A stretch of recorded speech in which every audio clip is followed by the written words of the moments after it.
really enjoyed working with Mainroad when I was in the ministry and interacting with Mainroad, and I just think they're a terrific company. They care about the customer, they care about the client, and they care about producing great work. The customer, he had called us looking for an option to fix his parking lot. His parking lot was in very, very poor shape, but it wasn't, I wouldn't say it was to the point where he needed to redo the whole thing. So basically I went in there and I wheeled out, marked out his trouble spots, and I kind of roughly worked out in the car how much it was going to cost him to remove the product, both remove the product and replace it with Easy Street. We came in at about 35% of the cost. The customer hugged me in the middle of a pandemic, and we're not supposed to do that. But he was very happy customer, and we plan on delivering just that, our superior customer service, the best knowledge when it comes to applying our products, and we'll carry it forward from there. I pulled up to an elderly lady and she's just shaking because she thinks she's gonna get hit. And she's like, oh my gosh, thank you so much. So that's the rewarding part about it. You help her out, you get her on her way, and she's happy, I'm happy. And everybody else that's been sitting in traffic is happy. So the nation up here is Tanaha. They're considered a major stakeholder, and we worked with the ministry and with them, and we sort of put together a kind of a road maintenance notification process. I think it's good for both of us. It helps us and it helps them if we have stakeholders that are more engaged with our operations. The conversation now is so much easier. The work we do is meaningful because it has a direct impact on the safety and flow of traffic. For everyone, including my own family and friends, right? So it is good to know that what we're doing, what I'm doing, really has a direct impact on that. This is what I'm proud of. We've never had a non-conformance report from the ministry saying that we weren't doing our job properly. So we've never had that in the 15 years that I've been here. So it's feedback for me that we're doing the right thing and we're charting the correct course. Working with the ministry, in my opinion, has been great. Right, we work good with our area managers within the ministry, dealing with any issues that they come up with and helping innovate on new technologies and problems that arise. Like a perfect example is this Portman Bridge right here. We've come up with a system working hand in hand with the ministry to operate a snow and ice control system on the bridge to alleviate a lot of those issues. A lot of like-minded companies that we work with look for someone or look for a company that can really step up to the plate and take a project across the finish line. And we got a call on a Thursday of the September long weekend, and their contractor just wasn't up to the task. And none of our staff had the obligation to do it. They obviously had plans on the long weekend, but everyone volunteered and they all showed up. They worked 12-hour days for 5 days straight to make sure that the road changed. It's not to be a competition, but when everyone shows up and everyone brings their A game, it really just, it validates everything that you're doing and everything that you're trying to achieve. The customer is what matters, and the projects we build are there for many, many years. It's not a 1 year, 2 year, 5 year endeavor. We're building things that should last for 50. And I think they can really see the difference that we bring and the way that we build it. We knew we were having a windstorm, so there was like 4 or 5 windstorm warnings that week. We paired up as the wind started to pick up. We locked up the yard to all get into trucks and go different directions. Around 5 o'clock, it was pretty dark, there was no power, and the island was completely shut down. They could not get police or ambulance to the south end of the island.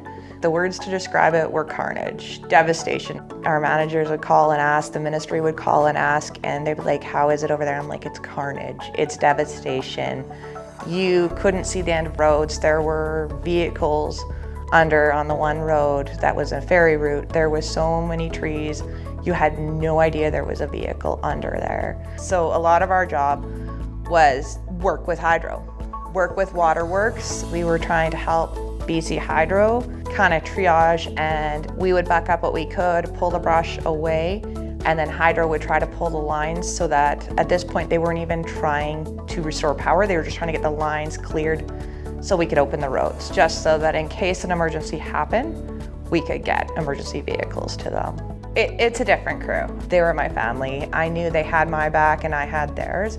And we all had the same goal at the end of the day, was make sure we can get everybody there and where they needed to go and home safely for Christmas.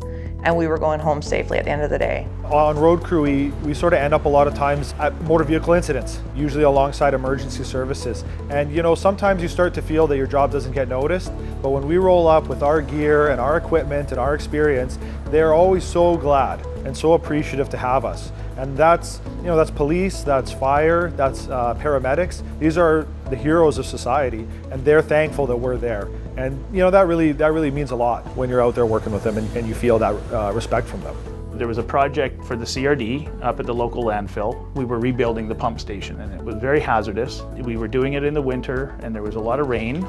So we were having to go up Saturday nights, Sunday nights, you know, every night basically to fuel these pumps to keep them going. You know, we were basically on call 24 hours a day, 7 days a week.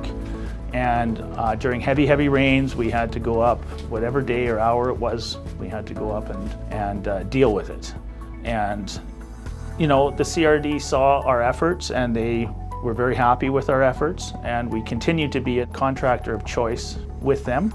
So I was working and I came across two men who had their fishing boat attached to their truck, and they had put the truck in a ditch. There's no cell service there, so I quickly took the extra few kilometers, went into Lake Cowichan to find service. I called 911. I went back to the guys and a tow truck came out, paramedics came out, police came out.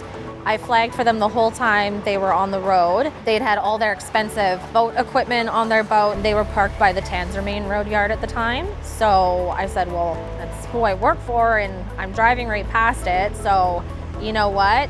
Just let's get the expensive parts out of your truck and we'll put them in my truck and I'll take you to your vehicle. I just got them tucked away safely. And then a couple weeks later, I get a call into the office and I'm told that they received an email. These two men had wrote in the sweetest email and talked about how nice it was that I stopped and I cared, that they could tell how passionate I was about my job. I think the nicest thing was they could tell, even me driving them back to the vehicle, the conversation that I was having, that I was passionate about what I did. There was a stakeholder that came in here one day. They walked through the door and they said, "Thank you." And I said, "What am I being thanked for?" And they said, "For actually taking the time and caring and making the road a better place for us." I said to the guys that came in afterwards, "By the way, you guys, you're doing a great job." We had somebody that came in to just say thank you. So keep it up. Keep up the good work. See how important you are out there?